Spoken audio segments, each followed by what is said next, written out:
할렐루야. 하나님의 크신 사랑이 이 새벽에 우리 가운데 가득한 줄 믿습니다. 오늘 우리는 잠언 25장 1절로 14절의 본문을 통하여 왕의 백성답게 사는 법이라는 제목으로 말씀을 함께 나누도록 하겠습니다. 우리는 계속해서 잠언 말씀을 통하여 신자가 이 땅에서 어떻게 살아가는 것을 묵상하고 있습니다. 여러분, 하나님은 온 땅에 창조해 주신 것을 믿습니까? 지금도 하나님은 온 땅을 통치하시는 왕이십니다. 우리는 세상으로부터 부름받은 하나님의 자녀들입니다. 곧 우리는 왕의 자녀들인 것이죠. 그래서 우리는 왕의 백성이 되었습니다. 그래서 왕의 백성이 이 땅에서 어떻게 살아야 되는가를 오늘 본문에서 세 가지로 통하여 말씀하고 있습니다. 첫째로 1절로 8절입니다. 왕을 왕으로 인정하며 살아라, 이것을 말씀하고 있습니다. 즉 하나님을 하나님으로 인정해야 됩니다. 여러분, 신앙생활은 여기에서 판가름 납니다.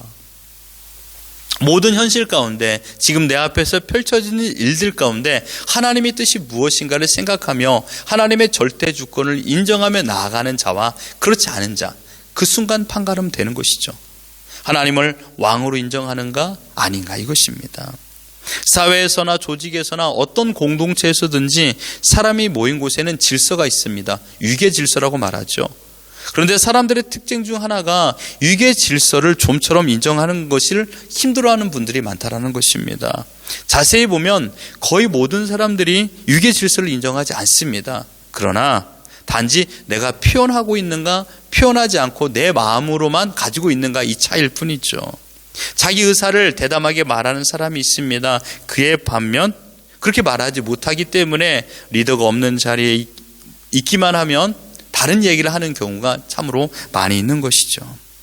이런 태도가 사람에게만 나타나는 것이 아니라 왕에게도 나타난다는 것입니다. 곧 하나님 앞에도 나타난다는 것이죠. 이것이 우리의 죄성입니다.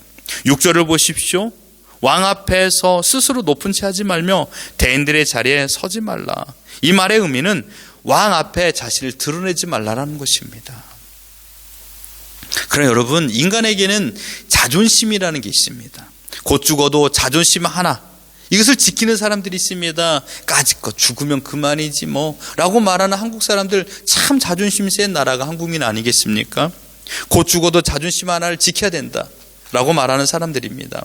그래서 자존심 강한 사람을 높게 평가하는 문화가 바로 한국 사회 문화입니다. 여러분, 지금 시대의 대통령 앞에서 자존심을 말하는 게 아니죠. 지금이야 이야기하면 시민 한 사람 한 사람의 의견을 들어주고 인간의 존엄성을 지켜주는 시대 아니겠습니까? 그러나 여러분, 생각해 보십시오. 왕정 정치 시대, 왕정 통치 시대를 생각해 보십시오. 과연 조선시대 한 농부가 왕 앞에 나와서 말을 한다고 생각해 보십시오. 그게 가당키나 한 말입니까?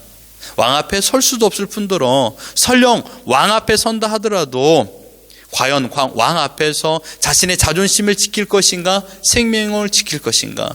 자존심을 지키기 위해서는 죽어야 됩니다. 과연 여러분들은 어떤 선택을 하시겠습니까? 하물며 하나님 앞에서 자신의 지식과 지혜를 자랑하는 것이 맞는 말일까요? 3절을 보십시오. 하늘의 높음과 땅의 깊음같이 왕의 마음은 헤아릴 수 없느니라. 우리는 우리의 경험과 지식을 토대로 하나님 앞에 대변하는 경우가 있습니다. 하나님 앞에 나가서 항거하는 경우가 있습니다. 올바르지 못하죠. 사람들은 지금 자신이 밟고 있는 지구조차도 다 알지 못합니다. 저는 어렸을 적에 지구가 가지고 있는 석유 매장량이 앞으로 30년이면 다 동일할 것이다 라고 들었습니다. 초등학교 때요. 그런데 지금요, 매년마다 석유 매장량이 늘어납니다. 왜 그럴까요? 기술이 발달하면 발달할수록 석유 매장량은 늘어날 수밖에 없죠. 아직도 얼마나 많은 석유의 매장량이 이 땅에 있는지 우리는 알지 못합니다. 인간은 만들어지는 것을 발견할 뿐입니다. 하나님께서 만들어 놓은 것을 우리는 발견할 뿐이지 우리가 스스로 어떠한 것을 개발하지 못합니다. 어찌 하나님의 행하신 일을 다 알 수 있겠습니까? 이 지구조차도, 우리 몸조차도 알지 못하는데요. 감기가 어떻게 걸리고 어떻게 감기가 낫는지 여러분, 그 생성 원리를 다 압니까? 그것을 다 안다라면 우리는 최고의 의학 박사가 될 것입니다. 우리의 몸도 제대로 알지 못하는데 하물며 이 온 세계를 어찌 하나님께서 만드신 것을 우리가 다 알 수 있겠습니까? 특별히 세상 사람들은 하나님을 무시하며 살아갑니다. 다른 말로 표현하면 하나님을 인정하지 않죠. 그래서 자신의 힘으로 인생을 개척하려고 합니다. 열심히 살지 말라라는 말이 아닙니다. 열심히 살지 말라고 하는 말이 아닙니다. 노력하지 말라는 말이 아닙니다. 열심히 하고 최선을 다하지만 이 모든 것이 하나님의 선하시고 온전하신 뜻이 있음을 믿는 것이죠. 3절의 말씀을 여러분 기억하십시오. 우리는 왕의 마음, 하나님의 마음을 다 헤아릴 수 없습니다. 지금 펼쳐지고 있는 모든 일들이 여러분 원하신 대로 진행되지 않지 않습니까? 그렇기 때문에 여러분 모든 일을 서둘러서 진행하지 마십시오. 우리가 왜 서둘러서 진행할까요? 불안하기 때문입니다. 불안하면요 말이 빨라집니다. 8절 상반절을 보십시오. 너는 서둘러 나가서 다투지 말라. 이 말은 다른 말로 표현하면 조바심입니다. 조바심은요 현대인의 공통적인 형태입니다. 근심과 원망과 질투와 교만이 복합적으로 뒤섞인 결과물이 바로 조바심입니다. 하나님 앞에서도 우리는 조바심을 낼 때가 많이 있습니다. 여러분, 이것은 신자로서 왕의 백성으로 올바른 태도가 아닙니다. 왕을 왕으로 먼저 인정한다라면 내가 할 수 없는 것을 하나님께 고백해야 됩니다. 나는 부족합니다. 오늘 찬양을 불렀던 것처럼 내 모습 이대로 주여 받아 주옵소서. 매일마다 넘어지고 쓰러지는 연약한 존재라는 것을 고백하는 것입니다. 제일 먼저 해야 될 것은 염려를 주님께 내맡기는 것이죠. 하나님께서 나의 왕이십니다. 나의 아버지십니다. 염려를 내가 가지고 있다라면 하나님을 인정하지 않는 것입니다. 시편 55편 22절에 내 짐을 여호와께 맡기라. 그가 너를 붙드시고 의인의 요동함을 영원히 허락하지 아니하시리로다. 아멘. 하나님께서 우리의 안고 일어섬을 아시고 우리의 모든 연약함을 알고 계십니다. 3절에 말씀하신 것처럼 하늘의 높음과 땅의 깊음같이 왕의 마음은 헤아릴 수 없느니라. 하나님은 지난날 우리가 걸어왔던 길과 현재 우리가 걸어가는 길과 앞으로 걸어갈 길조차도 모두 알고 계십니다. 지금 돌이켜 생각해 보면 그때 이래서 이런 일이 있었구나 라고 생각하지 않습니까? 누군가 우리에게 이렇게 표현하면 좀 격양된 표현이지만 누군가 우리 인생을 조작하고 있다는 것으로 느껴지지 않습니까? 정말 정확한 타이밍에 그런 것으로 맞아지는 것을 보게 됩니다. 왜요? 하나님께서 우리의 모든 것을 주관하시기 때문입니다. 그러니 여러분 하나님을 하나님으로 인정하십시오. 이것이 하나님의 백성답게 사는 법인 줄 믿습니다. 두 번째로 8절과 10절입니다. 왕의 백성은 여러분 나 혼자일까요? 예수님께서 나를 위해서 나 혼자만 위해서 죽으셨을까요? 그렇지 않다라는 것입니다. 내 이웃도 하나님의 백성이라는 사실을 기억하며 살라는 것입니다. 9절을 보십시오. 너는 이웃과 다투거든 변론만 하고 남의 은밀한 일은 누설하지 말라. 여러분 우리의 이웃은 하나님의 백성입니다. 여기서 이웃이라는 것은 내 가족도 이웃이 될 수 있습니다. 내 옆에 있는 모든 사람들은 다 이웃인 것이죠. 하나님의 백성에게 어떻게 대해야 될 것인가를 말하고 있습니다. 여러분 인생을 살면서 다툼이 일어나지 않을 수는 없습니다. 일어나지 않기를 바라지만 다툼이 일어나거든요. 그때 어떻게 처신해야 좋을까요? 다툼이 일어난다라는 것은 내 마음에 상처를 주는 경향이 가득합니다. 상처를 받으면요 그것을 해결하는 방법이 두 가지가 있습니다. 지금 다툼이 일어났던 사람과 화해를 하는 것이 있고 두 번째로 나에게 아픔을 주었던 사람을 소문내는 것입니다. 그래서 내가 그것으로 해소하는 경향이 있습니다. 별로 바람직한 모습은 아니죠. 여러분들이 여러분의 가족 식구들의 단점을, 내 남편과 아내의 단점을 아니면 자녀의 단점을 밖에 나가서 막 이야기하는 사람들이 있습니까? 우리 아들은요 이래요 이렇게 막 다니면서 말하는 사람은 없습니다. 그런 사람은 어리석은 사람이죠. 마찬가지입니다. 우리 지금 내 옆에 있는 사람도 하나님의 백성, 나도 하나님의 백성이라면 우린 영적으로 한 가정이 된 것입니다. 때로는 의견이 다를 수는 있습니다. 의견이 다르다고 틀린 것은 아닙니다. 우리는 대부분 다름과 틀림을 잘 구분하지 못해요. 나와 의견이 다르니까 저 사람 틀렸어. 여러분, 그건 바람직하지 못하죠. 그 다름의 의견이 더 큰 발전을 가져오는 경우가 얼마나 많이 있습니까? 우린 경험해 봤습니다. 우리도 언젠가는 다름이라는 의견을 내보지 않았습니까? 그 일로 인하여서 많은 열매를 거둔 것이 있습니다. 그런데 우리가 살아가면서 나와 의견이 다르다고 틀리다고 배제하는 경우가 있지 않습니까? 예수님께서 지금 나의 의견과 다른 사람을 위하여 십자가에 달려 죽으셨습니다. 나만 예수님의 피값으로 하나님의 백성 된 것이 아니라 지금 내 앞에 있는 사람도 예수님의 피값으로 하나님의 백성이 된 자입니다. 내 앞에 있는 사람은 소중합니다. 그렇기 때문에 우리는 그들을 대할 적에 하나님께서 나를 대하듯이 나도 그 사람에게 대하는 것입니다.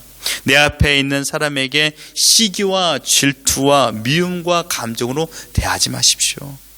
주님께서도 내 이웃을 내 몸처럼 사랑하라고 말씀하셨습니다. 내 이웃은 제일 먼저 내 남편과 내 아내입니다.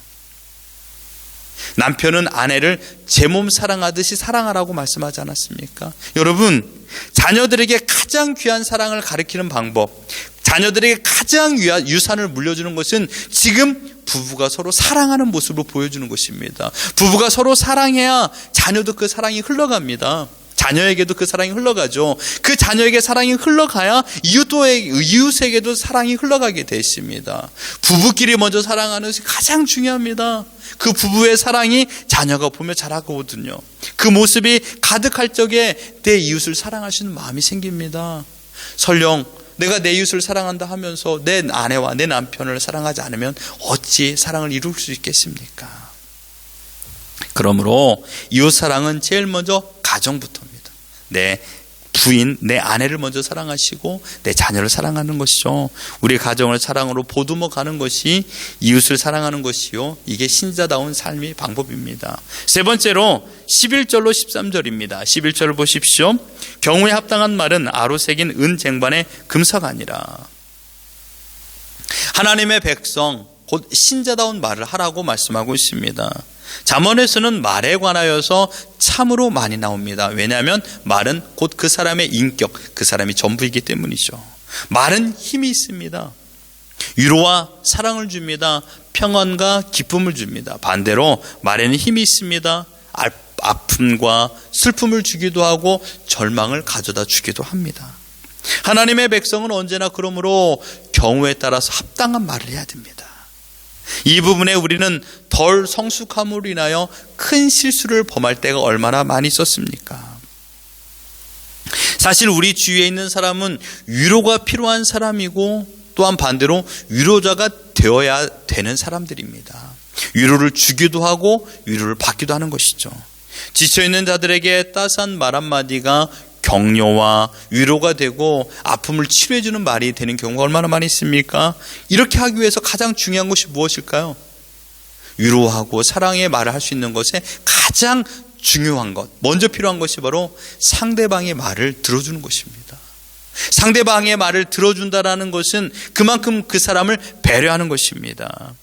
중요한 것은 때에 맞는 말을 해야 되는데 이 말을 하기 위해서는 듣기를 잘해야 됩니다. 상대방이 지금 어떤 상태인지 그에 대한 말에 내 귀를 기울여야 됩니다. 듣는 것이 배려입니다.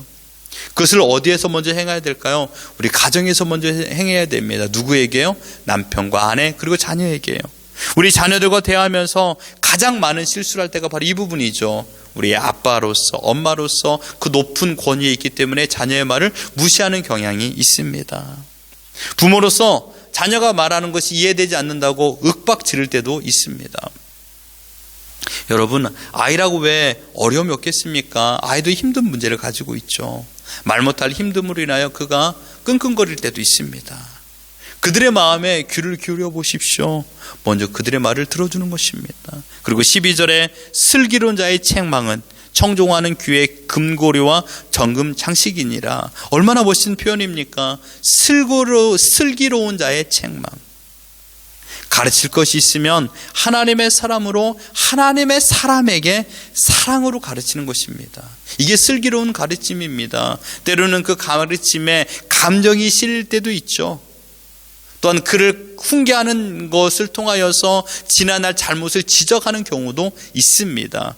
물론 그것이 함께 진행되는 경우도 있지만, 그러나 어느 순간에서든 위로와 사랑을 먼저 가지고 진행하셔야 됩니다. 예리한 가르침보다 따뜻한 가르침이 더 중요합니다. 예리한 지적보다 보듬어주는 사랑이 더 중요합니다. 이러할 때 오늘 본문에 말한 것처럼 상대방의 마음을 시원케 하는 얼음 냉수와 같은 힘을 가지고 있습니다. 사랑하는 성도 여러분, 우린 이 땅에 하나님의 백성으로 부름을 받은 자들인 줄 믿습니다. 왕의 백성입니다. 그렇다면 우리는 왕 대신 하나님을 왕으로 인정하십시오. 하나님의 주권을 인정하십시오. 그분의 인도하심을 따라 오늘을 살아가는 것이 신자다운 삶인 줄 믿습니다. 내 뜻대로 일이 되어지지 않는다고 해서 내 이웃, 내 가족에게 상한 감정으로 대하지 마십시오. 내 이웃, 곧 가족부터 직장에 마주하는 모든 사람들에게 하나님의 사람으로, 하나님의 사람에게 사랑으로 대하십시오. 더 나아가 그들도 아픔과 어려움이 있습니다. 그들의 말을 잘 들어주십시오. 그리고 하나님의 사랑으로 그들에게 위로의 말을 전하십시오. 여러분이 받은 하나님의 사랑으로요. 이러한 삶을 살아가는 자들의 인생이 어떨까요? 참된 기쁨이 있습니다. 하나님의 마음을 시원케 해드리는 인생이 될 줄 믿습니다. 왕의 신 하나님의 백성답게 오늘이라는 시간에 최선을 다하여 하나님을 영화롭게 해드리는 우리 모두가 되기를 예수 그리스도 이름으로 축원합니다.